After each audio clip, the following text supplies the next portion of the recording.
Sebentar lagi di Indonesia bakal kedatangan 3 HP yang fenomenal nih. Spek gaming tapi harga terjangkau. Ketiga HP itu datang dari brand yang berbeda. Pertama ada Infinix dengan Infinix GT 20 Pro-nya. Kemudian ada Aiko dengan Aiko Z9-nya. Dan Poco dengan Poco F6-nya. Kira-kira wajib kita lirik yang mana nih di antara ketiga HP ini? Kalau dari kalian, mending mana nih di antara ketiga HP yang mau dirilis ini? Tinggalan jejak ya di kolom komentar. Ya udah yuk kita bahas spesifikasi lengkap dan juga harganya dari ketiga HP ini yang mau akan dirilis resmi ke pasar Indonesia.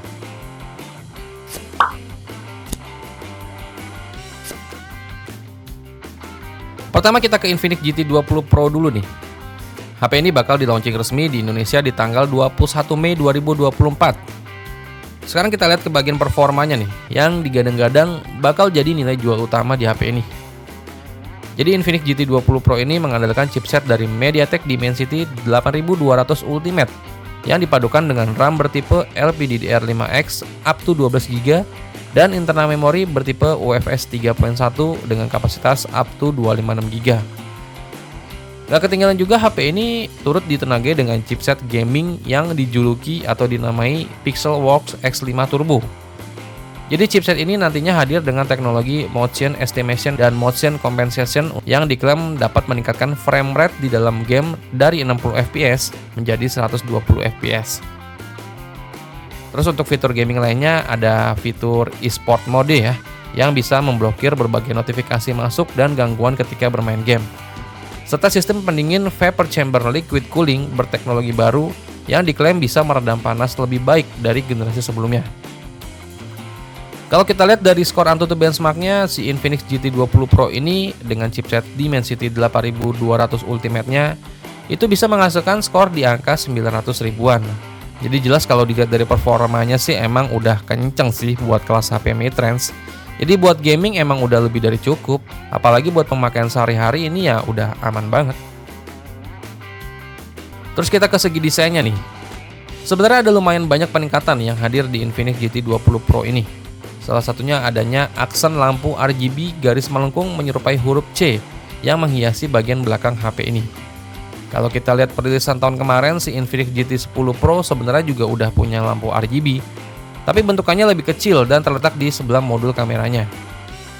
Nah, di Infinix GT 20 Pro ini lampu RGB ini bisa menampilkan sekitar 8 efek warna secara acak nih. Lampu ini juga bisa berkedip dan berganti warna sesuai dengan aksi yang dilakukan pengguna di dalam game. Beberapa di antaranya kayak semisal lagi membidik atau menembak musuh di game PUBG Mobile atau Free Fire, itu nantinya RGB-nya bakal bisa menyala. Sampai bisa juga membasmi musuh di game Mobile Legends juga RGB-nya bisa menyala. Selain itu, lampu RGB-nya ini juga bisa dipakai untuk notifikasi ketika ada notifikasi baru, seperti notifikasi panggilan masuk, terus status pengisian baterai, sampai bisa juga menampilkan suasana musik dengan efek RGB. Kalau dari bentukan HP-nya sih standar HP kebanyakan pada umumnya ya. Bentukannya itu flat atau datar di setiap sisinya dan punya bumper kamera yang lumayan lebar sih. Ya masih mirip-mirip kayak tipikal generasi sebelumnya. Terus di bagian layarnya Infinix GT 20 Pro ini sekarang udah pakai layar berpanel AMOLED yang sedikit lebih besar nih dengan ukuran 6,78 inch, resolusinya Full HD+, serta jauh lebih mulus untuk pergerakannya dengan refresh rate yang udah di 144 Hz. Jadi nggak main lagi ya yang 120 Hz. Layar ini juga punya tingkat kecerahan maksimal sampai 1300 nits. Akurasi warnanya dari layarnya ini udah di CIP3 dan ada juga sensor sidik jari yang tertanam di dalam layar. Lanjut ke bagian kameranya nih. Jadi si Infinix GT 20 Pro ini turut dibekali dengan kamera yang udah lumayan mumpuni nih.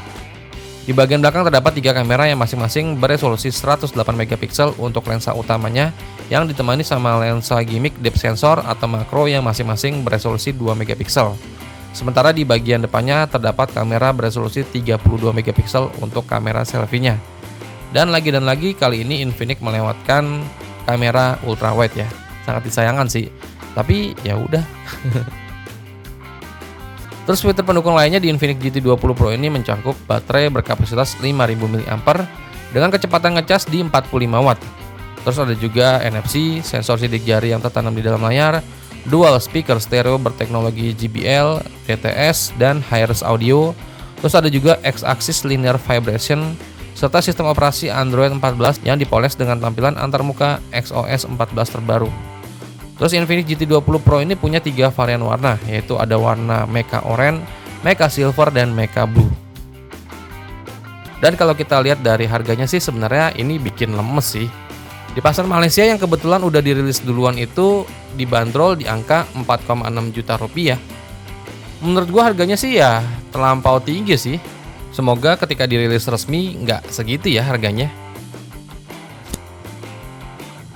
Terus kedua ada si Aiko Z9 5G nih, yang bakal dirilis resmi juga di tanggal 21 Mei 2024.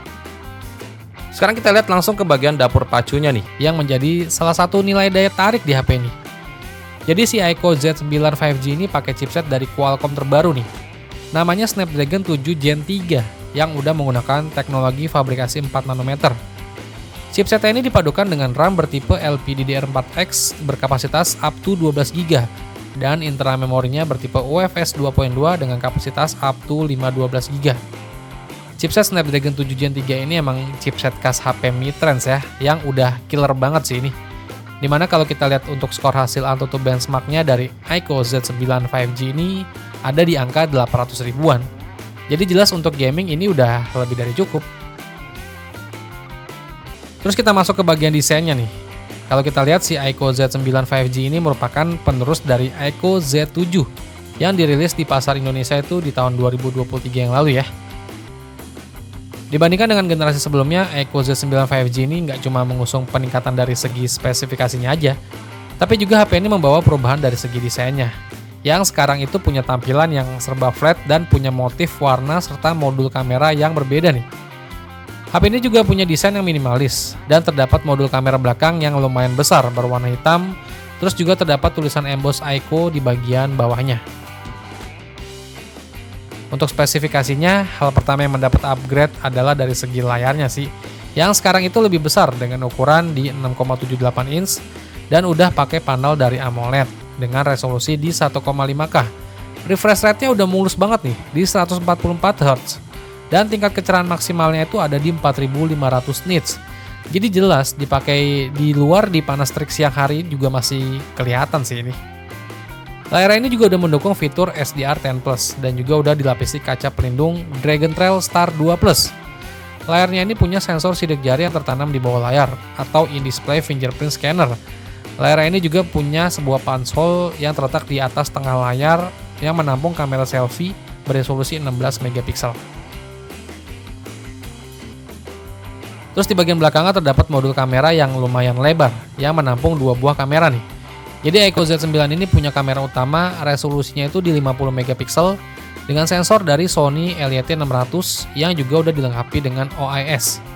Kamera tersebut ditemani satu lensa ultrawide beresolusi 8 megapiksel. Sementara buat kamera selfie-nya itu mengusung sensor beresolusi 16 megapiksel dengan kemampuan perekaman video sampai resolusi 1080p di 30 fps. Dan untuk kamera utamanya itu bisa merekam video hingga kualitas 4K di 30 fps. Di sektor kameranya ini juga bakal jadi nilai jual utama yang menarik sih, karena sensor yang digunakan itu udah mantep punya. Aiko Z9 5G ini juga udah dilengkapi dengan sensor fingerprint yang tertanam di dalam layar. Dan HP ini juga udah punya dual speaker stereo dan juga masih tersedia untuk slot microSD. Nah, buat kapasitas baterainya sendiri dari Aiko Z9 5G ini berkapasitas 6000 mAh ya, dengan pengisian daya cepat di 80 Watt lewat port USB Type-C, di mana klaim dari Aiko mampu mengisi daya perangkat dari 0 sampai 50% cuma dalam waktu 20 menit aja. Aiko Z9 ini tersedia dalam varian warna putih, hijau, dan juga hitam. Terus buat harganya dari Aiko Z9 ini yang kebetulan udah dirilis duluan di pasar China, jadi harganya itu terbilang terjangkau banget. Dibanderol mulai dari 3,3 jutaan aja. Yang terakhir ada Poco F6 yang bakal jadi incaran kaum mendang-mending nih. HP ini bakal dirilis baru secara global ya di tanggal 23 Mei 2024. Kemungkinan masuk resmi Indonesia beberapa minggu setelahnya. Langsung aja yang pertama kita bahas yang bakal jadi nilai jual utama di HP ini, yaitu performanya. Poco F6 ini nantinya performanya bakal dibekali chipset dari Snapdragon 8S Gen 3 Chipset ini merupakan versi ringan atau versi light dari chipset flagship Snapdragon 8 Gen 3 ya. Dimana chipset ini kalau kita lihat dari hasil skor Antutu benchmarknya itu bisa tembus di angka 1,5 jutaan bahkan sampai 1,6 jutaan lebih. Chipset Snapdragon 8S Gen 3 di Poco F6 ini dipadukan dengan RAM dengan kapasitas mulai dari 12GB sampai 16GB serta internal memori sampai up to 1 TB. Poco F6 juga turut menyematkan vapor chamber yang luas di sistem pendingin ice cooling.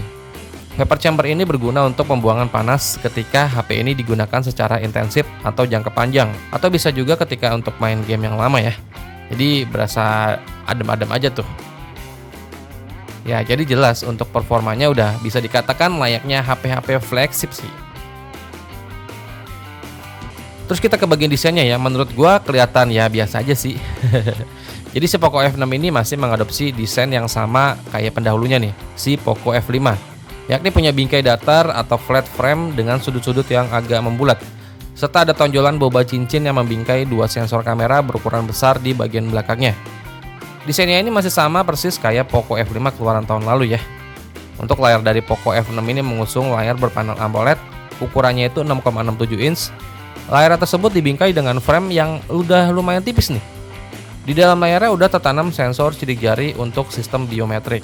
Layar dari Poco F6 ini udah punya resolusi di 1,5K ya. Refresh rate-nya di 120Hz, touch sampling rate-nya di 240Hz, tingkat kecerahan maksimalnya di 2400 nits, dan udah dilapisi dengan kaca pelindung Corning Gorilla Glass Victus. Kalau secara angka sih, HP ini punya ketebalan yang cuma di 7,8 mm aja, dan beratnya itu cuma di 179 gram aja. Terus ke bagian kamera belakangnya nih. Jadi Poco F6 ini dibekali dua kamera belakang ya. Kamera utamanya itu punya resolusi di 50 MP yang udah menggunakan sensor dari Sony LYT600 series. Sensor ini turut dibekali fitur penstabil gambar atau OIS. Kamera utamanya ini ditemani dengan kamera lensa ultrawide beresolusi 8 MP dengan sensor dari Sony IMX355. Sementara di bagian depannya terdapat kamera selfie beresolusi 20 MP yang diletakkan di dalam lubang punch hole di tengah atas layar. Poco F6 ini ditopang dengan baterai berkapasitas 5000 mAh dengan dukungan pengisian daya cepat di 90 Watt.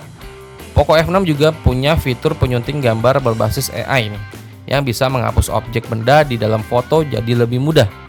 Terus buat operating sistemnya, Poco F6 ini udah menjalankan sistem operasi Android 14 terbaru dilapisi dengan sistem antarmuka HyperOS terbaru. Fitur lain yang ada di HP ini itu meliputi dual SIM koneksi 5G, terus ada NFC, sensor sidik jari yang terletak di dalam layar, dual stereo speaker, Bluetooth 5.4 dan juga USB Type-C. Ada juga nih fitur lain yang dimiliki HP ini adalah gestur yang memungkinkan pengguna mengoperasikan HP tanpa harus menyentuh layar. Kemudian ada juga beberapa fitur lain berbasis AI seperti live subtitle, AI summarization atau peringkat teks berbasis AI, dan masih banyak lagi lainnya. Terus buat harganya yang kebetulan udah dirilis duluan di pasar China. Jadi Poco F6 ini dibanderol di angka mulai dari 4,4 juta rupiah aja loh. Menurut gue sih ini sangat-sangat menarik banget sih untuk harganya. Jadi mending incer yang mana nih dari ketiga HP ini? Infinix GT 20 Pro, Echo Z9 5G, atau Poco F6 5G? Tinggalin jejak ya di kolom komentar.